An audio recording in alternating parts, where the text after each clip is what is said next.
it's a very selfish profession, coaching in the NFL. I think that's a given.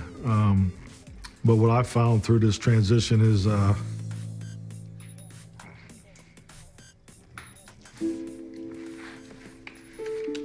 excuse me.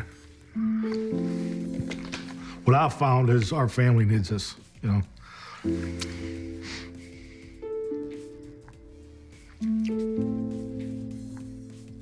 I don't know why this question. Sorry.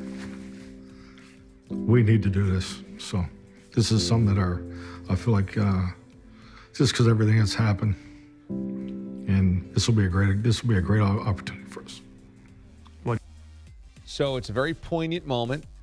The video is very powerful. I watched it. I do think there's a bit of a conflation happening with Mike McCarthy.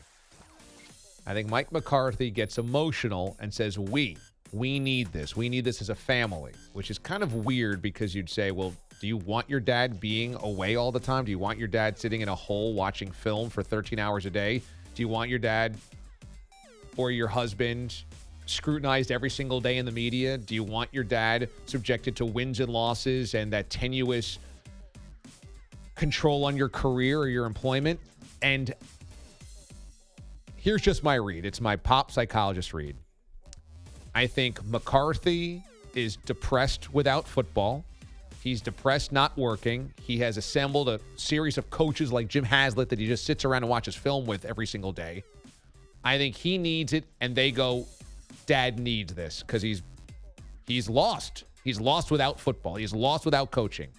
And they probably had some hard conversations, and they probably see Mike McCarthy, who's emotionally pretty down, and they go, Dad needs to coach again. Dad needs a job again.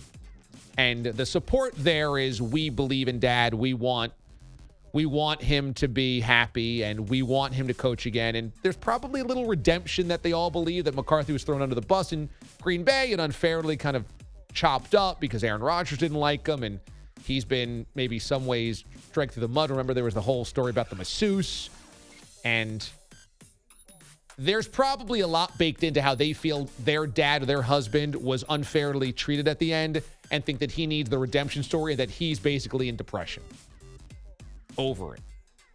That was my read. Because it was weird to say, we need this. I mean, I don't know if your wife and your kids need you to coach. I mean, I'm sure your life is pretty good financially as it is. And just if you wanted to become the Packers sideline guy, I mean, it'd probably be fine. Sideline reporter.